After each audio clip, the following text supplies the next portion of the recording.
શ્રી રાધાકૃષ્ણાભ્યામ નમઃ. એબીસી ન્યૂઝમાં આપ સર્વેનું હાર્દિક સ્વાગત છે.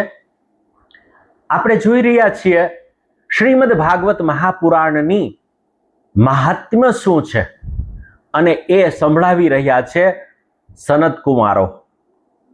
સનત કુમારોની અગ્રે એમના આગળના ભાગે અનેક ઋષિ મુનિઓ બેઠેલા છે. આ ગંગા નદીનો તટ છે અને આનંદ નામનું આ સ્થળ છે.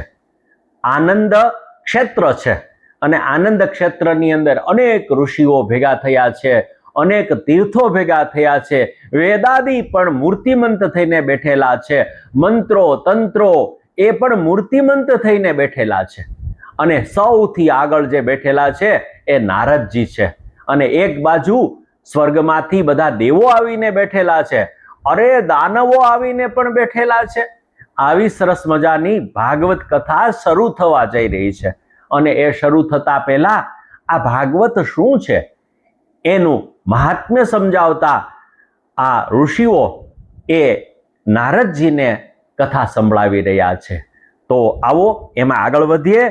એમાં કહેવામાં આવ્યું કે શ્લોકાર્ધમ, અડધો શ્લોક પણ જો કોઈ બોલે કે એક શ્લોક બોલે તો એમને સદગતિની પ્રાપ્તિ થાય છે.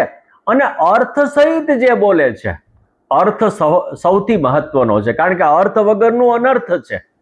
એટલે અર્થ છે એ સહિત જે વ્યક્તિ આ શ્રીમદ ભાગવતજીના શ્લોકનું ગાન કરે છે અને એનો અર્થ સમજે છે, એમના કોટી જન્મ કૃતમ પાપમ, કરોડો જન્મના જે કોઈ પાપ કરેલા હોય, દુષ્કર્મ કરેલા હોય અને એના દ્વારા એમને જે કર્મ પીડા આવવાની હોય એ બધા જ નાશ થાય છે. આટલું મોટું સરસ મજાનું એ પુણ્ય આપણને પ્રાપ્ત થાય છે, એનાથી આપણને લાભ થાય છે.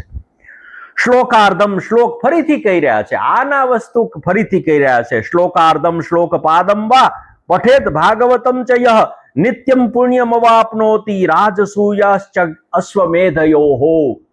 જે વ્યક્તિ આ એક શ્લોક પણ આના અંદરથી વાંચે છે અને અર્થસભર રીતે વાંચે, અર્થાનુસંધાન સાથે વાંચે છે, અર્થ જાણીને વાંચે છે, એ લોકોને રાજસૂય યજ્ઞ અને અશ્વમેધ યજ્ઞ કરવાથી જે પુણ્યની પ્રાપ્તિ થાય એ પુણ્ય એમને મળે છે. આટલું બધું મોટું પુણ્ય ઘરે બેઠા, જો એના ઘરમાં બેઠા બેઠા જ આ ભાગવતજીના એક શ્લોકનું કે અડધા શ્લોકનું પાઠ કરવામાં આવે તો એમને આ પ્રકારનું પુણ્ય પ્રાપ્ત થતું હોય છે. ઉક્તમ ભાગવતમ નિત્યમ કૃતમ ચ હરિચિંતનમ.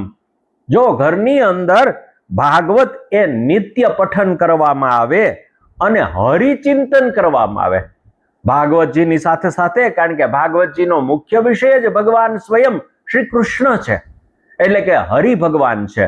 અને હરિ ભગવાનનું જે ચિંતન કરે છે, હરતી પાપાની, હરતી દુઃખાની, હરતી શોકાની, જે આપણા શોકને દૂર કરે છે, જે આપણા પાપને દૂર કરે છે, એવા જે હરિ છે એનું સતત જે ચિંતન કરે છે. અને તુલસી પોષણમ, તુલસીને જલ પધરાવે છે, તુલસીની સેવા કરે છે. અને ધેનુ નામ ચૈવ ધેનુ નામ સેવનમ સમમ.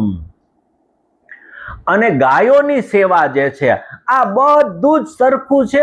આ બધામાં કોઈ ભેદ નથી. માનો કે કોઈ ભાગવતજીનો શ્લોક વાંચે છે, એના અર્થ સહિત વાંચે છે, અથવા હરિ ભગવાનનું ચિંતન કરે છે, ભગવાનનું ચિંતન કરે, અથવા તુલસીને જલ સિંચન કરે, તુલસીની સેવા કરે. અને એ સિવાય પણ ગાયો, ધેનુ, અહીંયા ધેનુ શબ્દ વાપરવામાં આવે છે, ગો શબ્દ અને ધેનુ શબ્દમાં ફરક છે. ધેનુ એટલે કે એવી કે સદ્ય પ્રસૂતા, જેની સાથે પોતાનું વાછડું છે, જેણે વાછડાને જન્મ આપ્યો છે અને જે દૂધ આપે છે, દૂધણી ગાય જે છે એને ધેનુ કહેવામાં આવે છે.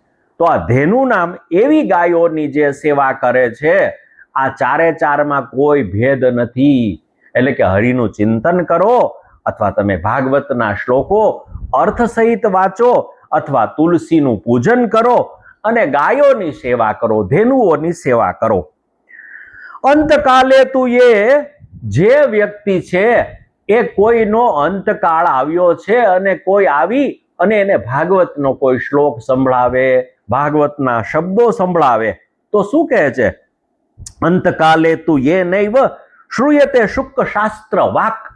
આ શુક દ્વારા, શ્રી સુખદેવજી દ્વારા કહેવામાં આવેલું ભાગવત જે છે, એટલે કે સપ્તાહવાળું જે ભાગવત છે એની વાણી વાક જો કોઈ વ્યક્તિ કોઈનો અંત આવતો હોય, કોઈ મૃત્યુની શૈયા ઉપર પડેલો હોય અને એમને સંભળાવે છે, પ્રીત્યા તસ્યૈવ વૈકુંઠમ ગોવિંદો અપી પ્રયચ્છતિ.